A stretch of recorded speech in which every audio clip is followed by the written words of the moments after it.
dessa área conflituosa e tão sensível da bacia, né? Que tem gerado tantos problemas a esse conflito em si. Paulo, 20 minutos, fique à vontade, a palavra está com você. Obrigada. Eu vou tentar fazer um milagre aqui, né? Que é tentar falar em 20. Falar em 20 minutos um assunto tão complexo, né? Mas vamos lá, né? A gente tem que pular conforme a música.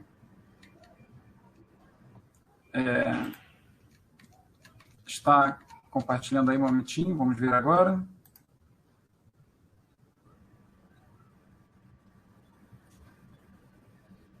Entrou, Paulo. Ok. Muito bem, então, sem mais delongas, porque como eu vou abordar um viés mais técnico, né, e é um assunto complexo, eu vou ter que acelerar um pouco a minha fala, mas eu espero que o que houver de dúvidas a gente possa esclarecer depois, durante o debate. Bom, conforme já foi falado, meu nome é Paulo Rodrigues, eu sou geólogo, ambientalista, pesquisador acadêmico e docente do programa de pós-graduação da minha instituição, que é o Centro de Desenvolvimento da Tecnologia Nuclear, CDTN, que, por sua vez, é um centro de pesquisa da Comissão Nacional de Energia Nuclear, que é uma autarquia do Ministério de Ciência, Tecnologia e Inovações. Eu tenho meu doutorado na Johannes Gutenberg Universität, na cidade de Mais, na Alemanha, em Geologia e Mineralogia. Atualmente, então, no meu setor institucional, eu estou no serviço de análise de meio ambiente, portanto, o meio ambiente dialoga tanto com a minha formação quanto com a minha área de atuação. Eu sou à frente do Núcleo de Geotecnologias e Modelagem Ambiental. Em termos de atuação ambientalista, eu faço parte do Movisam, Movimento pelas Serras e Águas de Minas, Movimento pela Preservação da Serra do Cantarela e o SOS Serra da Piedade, para citar apenas os mais frequentes.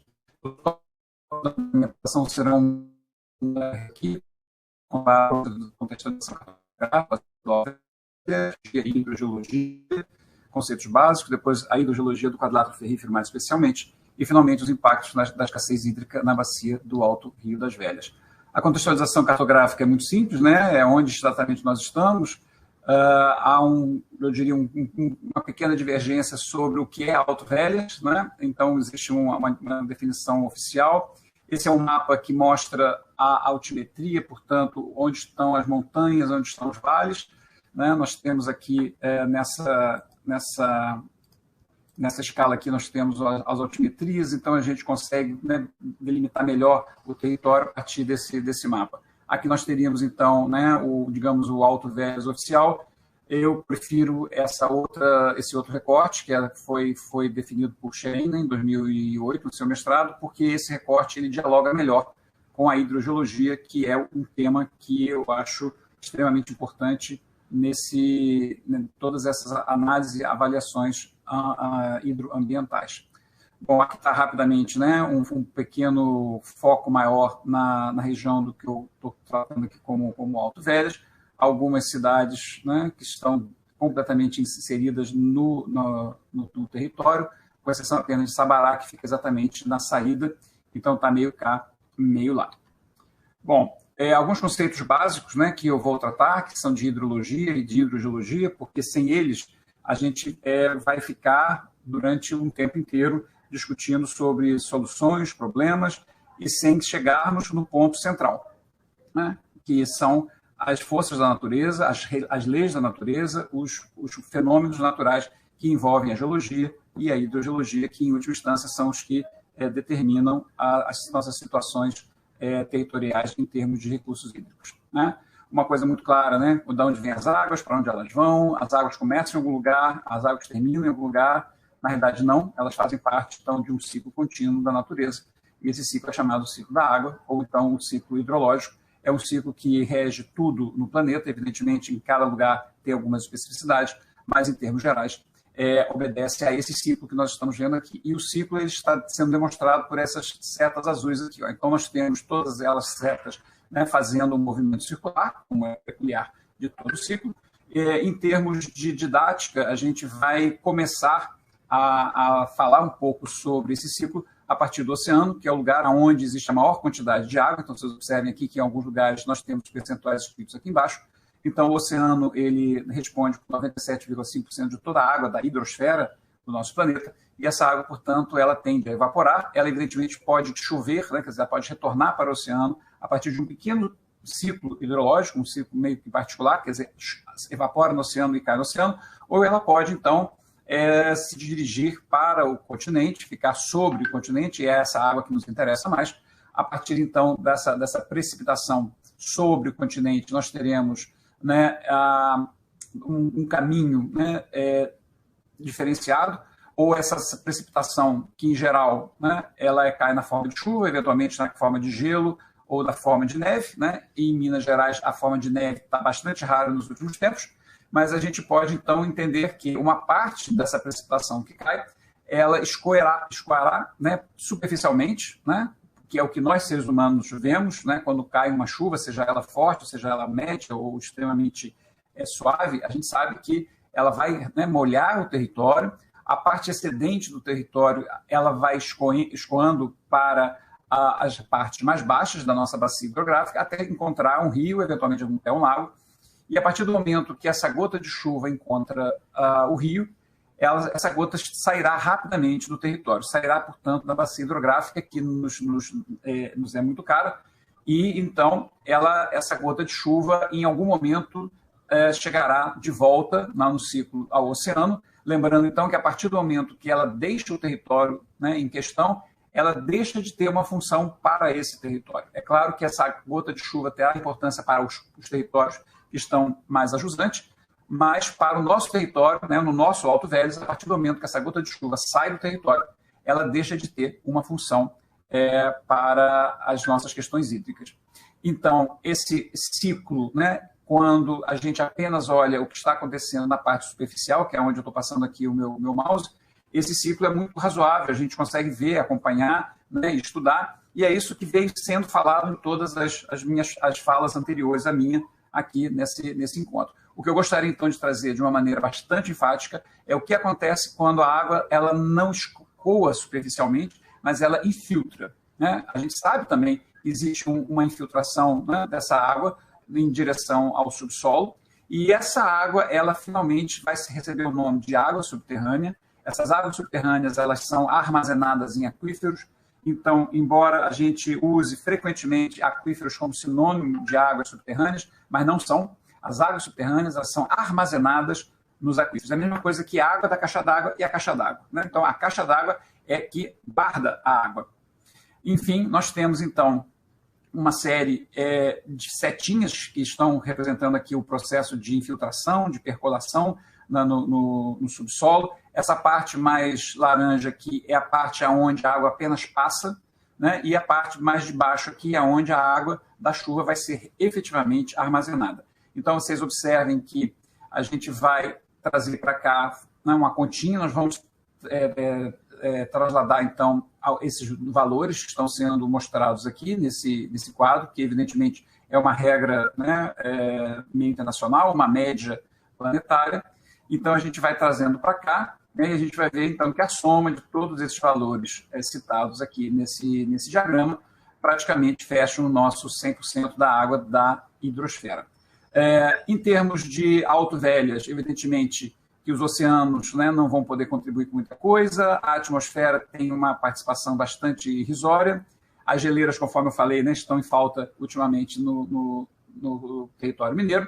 Então, o que nos interessa de uma maneira peculiar são as águas superficiais, expressas nos lagos e nos rios, e as águas subterrâneas, já que também a umidade do solo alcança valores bastante irrisórios. Observe, então, que esses dois somados aqui, né, vão dar um valor pequeno, porém, e aí é uma das grandes informações que eu acho que a gente tem que trabalhar em cima delas nas conversas que vamos ter hoje, né? Nós temos as proporções aqui extremamente importantes. Há cerca de 40 vezes mais água no subsolo que na superfície. Ou seja, o que nós vemos, nós seres humanos vemos na superfície do planeta, na superfície dos rios, do Alto Velhas, né, pode ter, né, por debaixo desse território cerca de 40 vezes mais, né? Então, 3 conclusões muito importantes a partir desse quadro e dessa análise.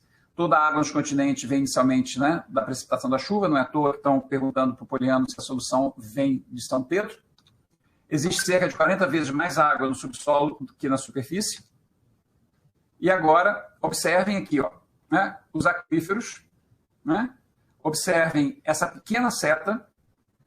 Então, nós temos uma grande quantidade de água subterrânea, mas apenas uma pequena quantidade dessa água é capaz de voltar para a superfície, né? Então, aqui também está um grande segredo da natureza. O que nós vemos como olho d'água, como nascente, é, na realidade, um momento em que as águas subterrâneas estão tão cheias dentro dos aquíferos que elas começam a extravasar, né? Então, quando o aquífero está repleto de água subterrânea, né, num sistema conhecido como ladrão, quer dizer, ele coloca para fora, nós vemos, então, os olhos d'água ou, eventualmente, pântanos surgindo na superfície. Não é à toa que nós vemos muitas setinhas azuis aqui embaixo e apenas uma seta aqui saindo, porque apenas um pequeno percentual do que está aqui embaixo é que realmente consegue voltar para a superfície e é uma das águas que nós mais nos importamos, que são as águas superficiais, né?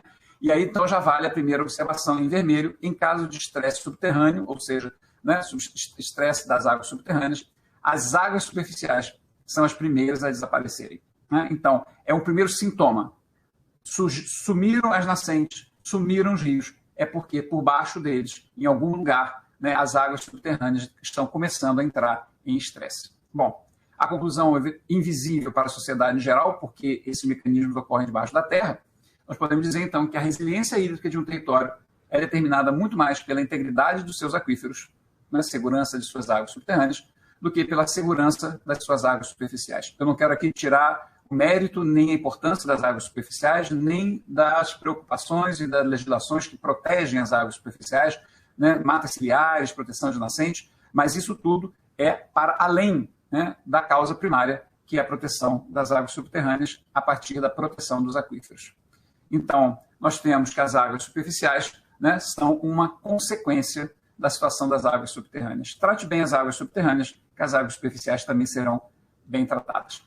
Eu vou voltar aqui a esse esquema, só que agora olhando mais a funcionalidade de alguns lugares. Então, observe que aqui em cima, né, é o lugar onde aparece infiltração.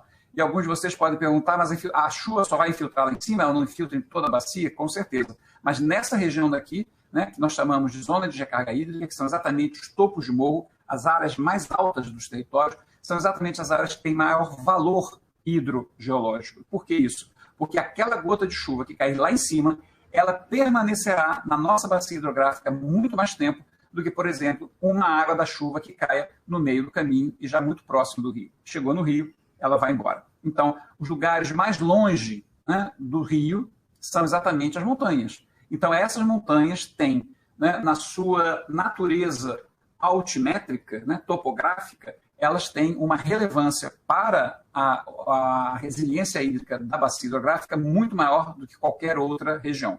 Então, ela recebe o nome de zona de recarga hídrica e, não por último, ela é preservada por lei, né? Nós temos o Código Florestal que diz que topo de morro, né, é uma das APPs, uma das áreas de preservação permanente, e a razão é exatamente essa, porque as APPs topo de morro, elas representam zonas de recarga hídrica que vão manter, então, toda a nossa água continental funcional.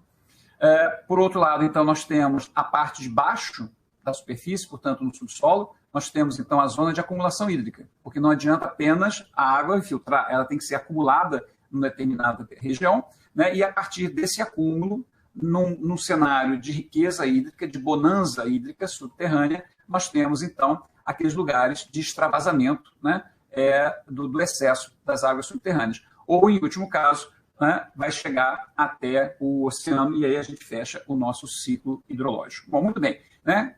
Nós temos, então, aqui a zona de descarga hídrica e aí nós temos já uma outra informação bastante importante. Topos de morro são áreas diferenciadas, pois representam áreas de recarga de aquíferos. Uma das classes das APPs, área de preservação permanente, né, conforme eu já mencionei. Então, por favor, observem bem que no nosso território, em qualquer território, topo de morro tem uma importância completamente diferenciada em relação ao resto de todo o território da bacia hidrográfica. Aqui seriam apenas as definições de aquíferos e águas subterrâneas, eu acho que eu não preciso me deter aqui, né? Eu acho que já ficou claro, a água subterrânea é a água que fica armazenada dentro dos aquíferos. Agora, então, voltando ao quadrilátero aquífero, a gente pode, então, ver como é que funciona a hidrogeologia, né? Como é que isso está funcionando, ou seja, onde estão os aquíferos do nosso quadrilátero, né, qual é a situação geológica ou hidrogeológica desses aquíferos, né, e para a gente poder entender, vou aqui passar um pouquinho de aula de geologia, vai ser muito rápido, não tem problema. Nós temos que observar sempre duas coisas muito importantes num território quando pensamos em hidrogeologia.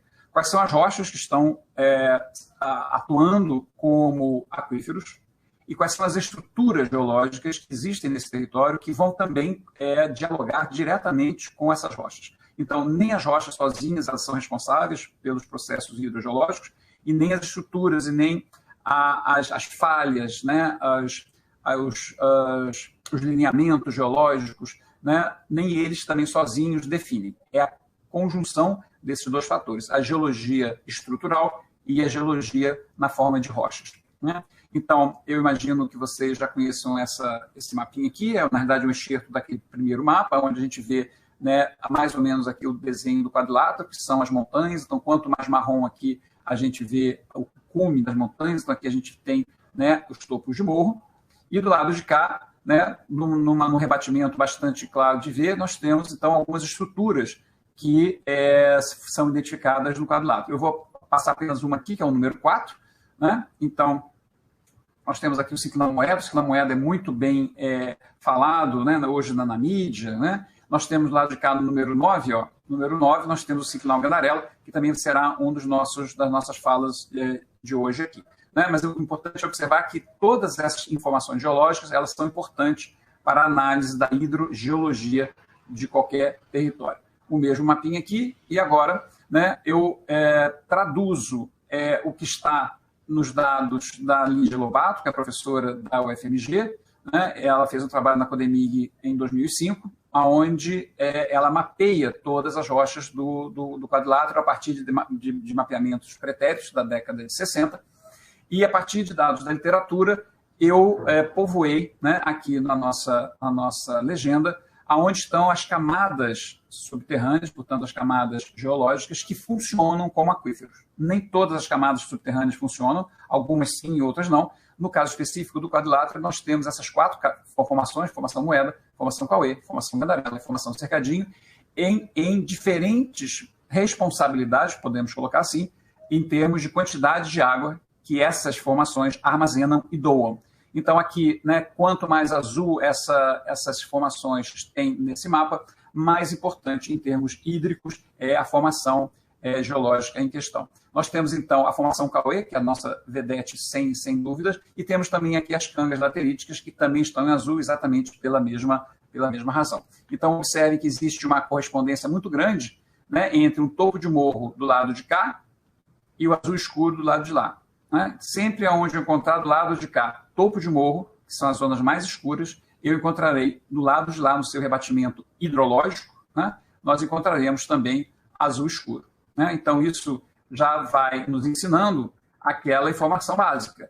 Então, no quadrilátero ferrífero, nós temos uma coincidência bastante rara, para não dizer única no planeta. Eu, como geólogo, eu não conheço nenhum lugar do planeta que tenha essa coincidência. Nós temos, então, as águas, né, armazenadas no aquífero Cauê, lá em topo de morro. Né? O normal não é esse. O normal é, né, um aquífero, por exemplo, o aquífero Guarani, o aquífero Amazônico, o Alter do Chão, o aquífero Parnaíba. São aquíferos que têm a sua posição em fundo de vale. Né? São nas bacias hidrográficas, lá embaixo, nunca em topo de morro. Então, essa coincidência que é, né, topo de morro com aquífero é exclusiva aqui no quadrilátero ferrífero e em alguns lugares do Espinhaço. Nem mesmo em Carajás ocorre essa coincidência. E, portanto, aqui nós temos coisas bastante importantes. No quadrilátero ferrífero, os aquíferos mais importantes estão em topos de morro. Ou seja, no quadrilátero ferrífero, os aquíferos estão diretamente, formam, né, as zonas de recarga hídrica. Ou seja, a formação Cauê tem 2 funções hídricas fundamentais e simultâneas. Elas, ao mesmo tempo, elas formam os topos de morro e elas também constituem a zona de acumulação hídrica mais importante em todo o território do quadrilátero, em especial, então, agora aqui o Rio das Velhas, o Alto Rio das Velhas, que é essa grande coincidência geomorfológica e hidrogeológica. Né? Então, novamente, aqui apenas um diagrama, agora um pouco melhor, para a gente entender em 3 dimensões. Observe, então, do lado de cá, que eu tenho várias camadas geológicas, porém nem todas elas representam camadas hidrogeológicas. Então, a gente tem aqui o quartzito moeda, né, que é a primeira formação que está aqui, a mais clara, a menos importante em termos de quantidade de água. Depois nós temos o itabirito cauê, que é a nossa grande vedete aqui, né, o dolomito gandarela, e nessa representação aqui não está a formação cercadinho, né? E nós temos também aqui as cangas, né, que são representadas aqui por essa última camada mais alta aqui, né, essa camada mais ferruginosa, ela é mais dura, né? Algumas pessoas que conhecem o quadrilátero sabem o que significa essas cangas. Elas são rochas, em princípio, bastante inexpressivas, não nasce floresta em cima delas, porém elas têm uma importância hidrogeológica fundamental porque, junto com os itabiritos cauê, essas formações, né, ferríferas, elas formam o que se chama, ou que se chamou, né, a partir de 2015, geossistema ferruginoso. Tendo em vista a importância hidrogeológica dessas duas camadas, eu passei a usar o prefixo hidro na frente do ferruginoso. Portanto, o itabirito cauê e as cangas lateríticas, elas formam um geossistema hidroferruginoso.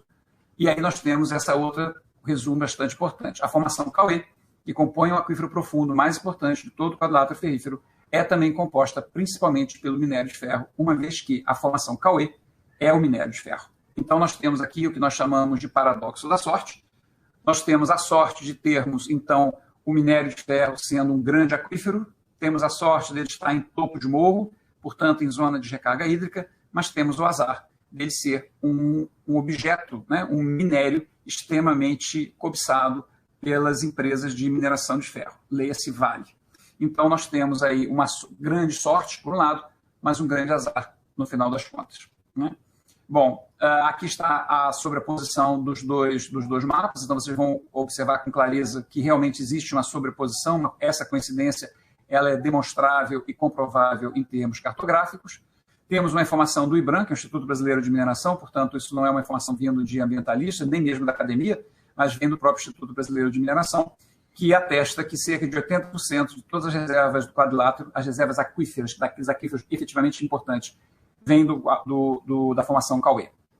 Então, está aí um número extremamente importante para a nossa conversa. Novamente, voltando, então, àquele diagrama inicial, a gente pode tecer aqui algumas conclusões mais importantes, que são topos de morro, são áreas diferenciadas, pois representam áreas de recarga preferencial de aquíferos, lê-se as APPs de topo de morro.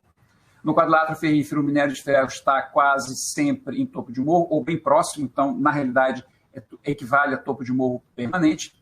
O aquífero cauê, juntamente com as cangas, por estar em topo de morro e formarem o geossistema hidroferruginoso, representa uma verdadeira usina hidráulica para todo o quadrilátero ferrífero. E é por causa disso que nós, a partir dessa constatação, passaremos a chamar o quadrilátero ferrífero agora de quadrilátero ferrífero aquífero.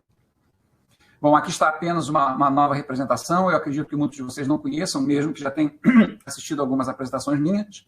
Essa é uma releitura dos dados geológicos feitos pela Lídia Lobato, onde eu apresento aqui em azul, né, o aquífero cauê, a nossa menina dos olhos do quadrilátero ferrífero, e tudo que está em verde são os aquíferos rasos. Portanto, são aqueles aquíferos, são aqueles territórios que podem funcionar como aquíferos, mas são aquíferos rasos. Eles não apresentam a resiliência, eles não apresentam capacidade de suprir, né, as nossas águas superficiais a partir das suas reservas, porque elas são extremamente pequenas. Não estão elas não estão em topo de morro, elas estão basicamente no fundo dos vales, e elas não têm essa zona verde, elas não têm a capacidade hidrogeológica que tem o aquífero cauê.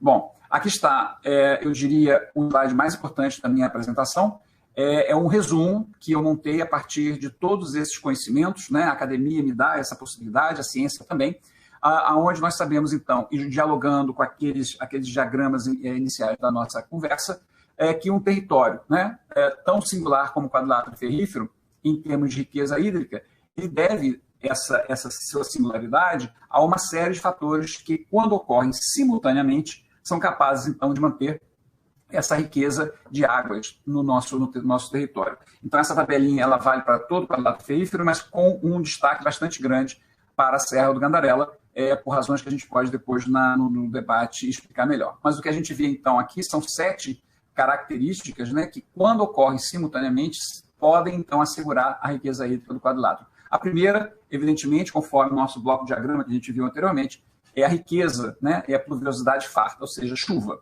Né? E a gente vai ver que a Serra do Gandarela é prodigiosa na sua missão de concentrar as águas da chuva. O resto do quadrilátero também tem essa propriedade, mas muito menor. E todo esse outro pacote, que é onde eu coloco as funcionalidades, né, principalmente das cangas lateríticas e do aquífero Cauê, todo esse pacote representando zonas de recarga, zonas de porosidade, que fazem com que haja acumulação hídrica, zona de porosidade fissural, que faz com que haja circulação hídrica, que também é extremamente importante, não adianta um aquífero reter toda a água e não doá-la. Né? E nós temos também uma característica, e aqui é a característica estrutural, por isso a minha conversa inicialmente falando sobre a importância da geologia estrutural na funcionalidade das camadas aquíferas. Então, esse pacotão aqui, com todas essas funcionalidades múltiplas, com essas duas formações importantíssimas, que é o aquífero Cauê, né, e as cangas ferruginosas, vão então formar o geossistema hidroferruginoso absolutamente singular em toda a geologia do nosso país, né, e com destaque para o quadrilátero. Não por último, nós temos ainda uma excepcionalidade na qualidade da água. Né? Então, nada adiantaria se as 6 primeiras condições fossem satisfeitas se nós não tivéssemos uma água boa. Né? Então, isso pode eventualmente ocorrer em alguns aquíferos do Nordeste, por exemplo, né? Onde existem águas subterrâneas, evidentemente não nesse cenário, como eu representei aqui, mas existem águas subterrâneas no Nordeste, mas que não podem ser aproveitadas porque são águas salobras, ou seja, são águas que não se prestam para a dessedentação nem de animais, nem de seres humanos. Então, no quadrilátero ferrífero, além de todas essas 6 primeiras condições que nos dão quantidade, nós ainda temos uma 7ª que nos dá qualidade. Bom, aqui então é uma representação novamente, né, dos aquíferos mais importantes, né, e os rios. Aqui nós temos em rosa a bacia do Velhas, em amarelo a bacia do Paraupeba, né, a representação que a gente já conhece. Eu estou colocando então aqui novamente a formação Cauê. E nessa outra representação, eu vou indo para frente e vou para trás aqui, ó, eu estou colocando aonde estão as áreas já impactadas pela mineração de ferro, leia-se Vale, ou então algumas minas arrendadas pela Vale, ou então outras minas que não pertencem à mineradora Vale. Então, se tudo que eu falei é verdade, ou seja, que é na água, na cor azul que está o aquífero mais importante, e no aquífero mais importante ele está, né, repleto de minério de ferro, então vocês podem observar que existe uma coincidência entre todas essas manchas, né, representando os impactos já ocorridos no Alto Velhas, no quadrilátero, com o azul escuro. Né? Então, sempre que houver um azul escuro, você vai encontrar, né, uma zona já impactada. A única exceção é exatamente aqui, ó, nessa serra, né, nessa serra de cá, que é a Serra do Gandarela e a Serra do Baú. Né? Então, aqui nós temos o famoso sinclinal Gandarela, e nós observamos que essa região é exatamente o último reduto do quadrilátero ferrífero que ainda não foi impactado pelas mineradoras de ferro. Né? Então, nós temos aqui novamente agora uma representação exclusiva desses aquíferos, e tem novamente aqui, ó, a representação das áreas já impactadas pela mineração de ferro, novamente o destaque para o sinclinal Gandarela, ainda não destruído pela essa atividade financeira. Né? Eu vou sugerir agora que vocês respirem fundo, porque eu vou colocar aqui aonde estão as áreas já solicitadas ao governo federal pelas mineradoras para os seus empreendimentos minerários no quadrilátero ferrífero. É exatamente isso aqui. Ó. Então, observem que eu não mudei a escala, eu vou também para frente e para trás, e vocês observem, então, que, né, o que nós temos de quadrilátero ferrífero aqui embaixo é praticamente desaparecido, né, por conta dessas solicitações, né, dos processos minerários disponíveis, né, ou já encaminhados para a Agência Nacional de Mineração em 18 de fevereiro de 2019. Evidentemente, aqui a gente tem ainda o Parque Nacional da Serra do Gandarela, que não foi ainda colocado pela Agência Nacional de Mineração como um empecilho para os pedidos, então aqui ainda consta, né, como uma superposição, evidentemente que essa região daqui não poderá ser minerada, mas aí vale lembrar que o Parque Nacional da Serra do Gandarela foi um parque pedido pela sociedade civil. Esse parque ele foi criado no governo Dilma, um decreto presidencial, como todo bom parque nacional, só que ele foi aviltamente adulterado em seus limites pelos interesses e pela atuação da Vale diretamente na Casa Civil e na Presidência da República, de maneira que nós temos o Parque Nacional da Serra do Gandarela sem a Serra do Gandarela, porque a Serra do Gandarela ficou de fora do Parque Nacional. Então está aqui, né, o desenho da Serra, do Parque Nacional, e observe então aqui, né, o que sobrou, né, eu fiz um filtro, né, de todos os direitos minerários relacionados ao minério de ferro. Então vocês observem que, novamente, aonde tem área de interesse da mineração de ferro, tem áreas sobrepondo o nosso aquífero Cauê, né, a parte do azul escuro. Novamente aqui, então, essa representação, e aqui é onde está a área mais ameaçada de todo o quadrilátero ferrífero, que é pelo projeto Apolo, da mineradora Vale, né, nessa região aqui que ficou de fora do quadrilátero do Parque Nacional. Bom, então, né, onde exatamente está, né, a ameaça aos aquíferos do Alto Velhas? Então, a gente pode dizer, o Cauê é exatamente a camada geológica onde está o minério de ferro. O Cauê está em topo de morro, a área nobre para a recarga dos aquíferos.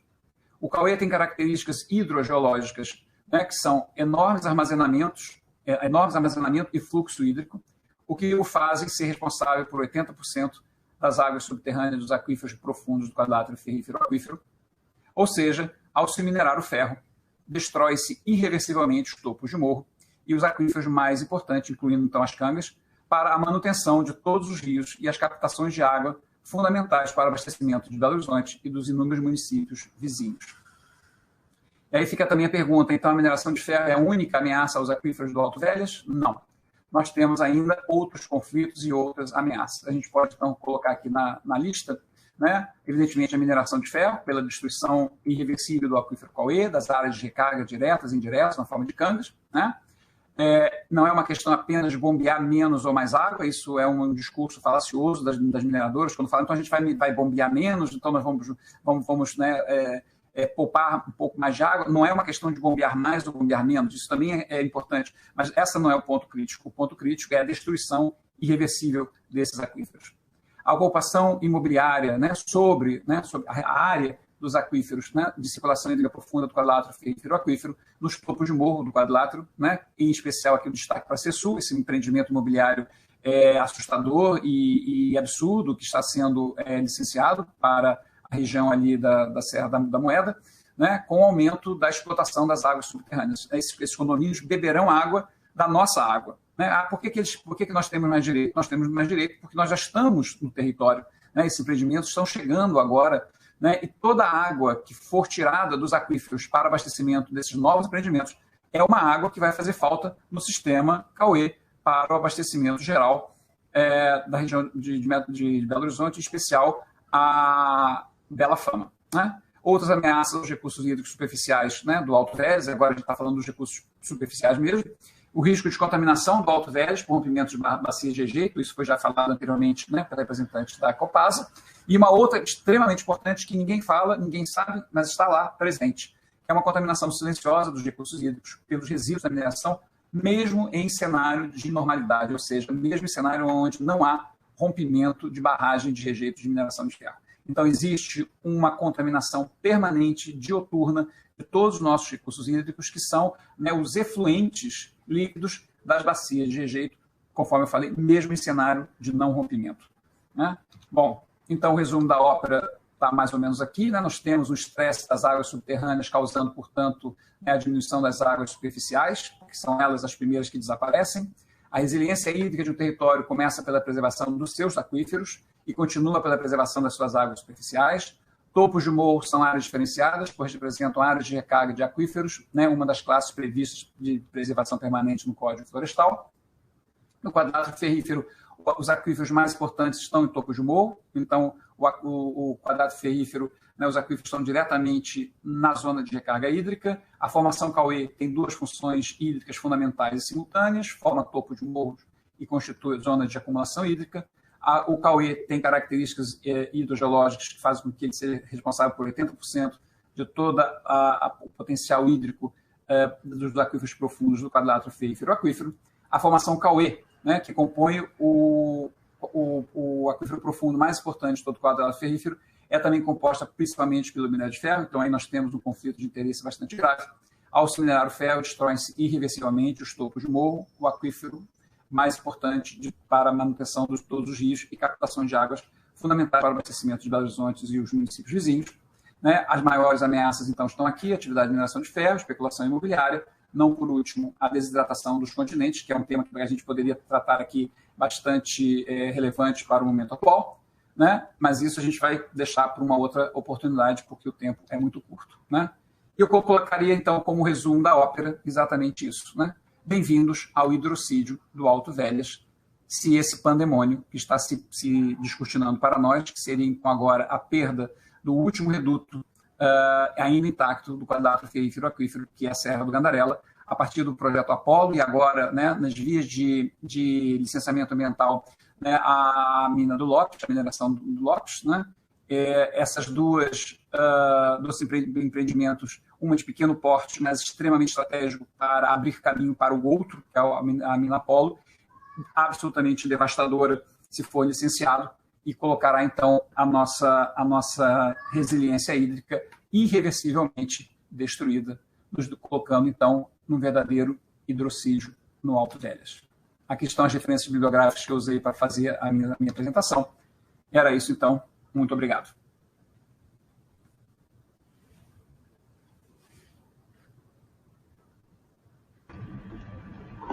Paulo, você pediu para a gente respirar e eu estou aqui quase sem respiração, quase com o aparelho aqui.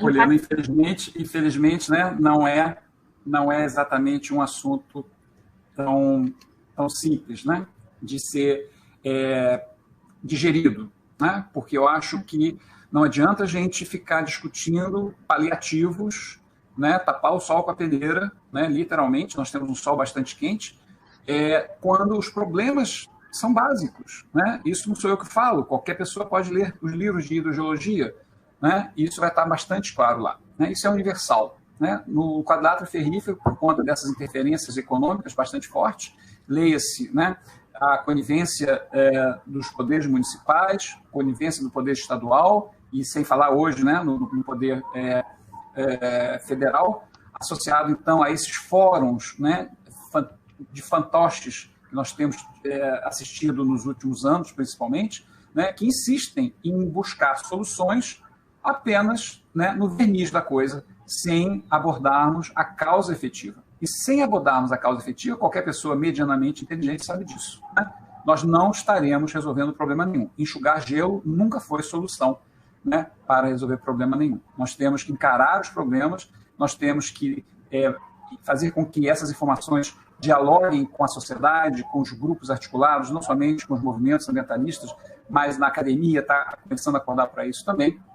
Então, eu acho que eu, como acadêmico, né, como professor, como pesquisador, eu tenho a obrigação de fazer esse papel de difundir a realidade dos fatos e não taparmos a realidade com falácias paliativas. Infelizmente, é esse o quadro que eu tenho para fazer. Eu não esperava diferente da sua fala, Paulo. É sempre uma aula, né? Primeiro uma aula de hidrogeologia, dessa parte toda subterrânea, e estou vendo aqui os comentários no chat, assim, muito feedback positivo das suas falas, e é isso que a gente queria mesmo, externar realmente o que está acontecendo e o quão grave e complexo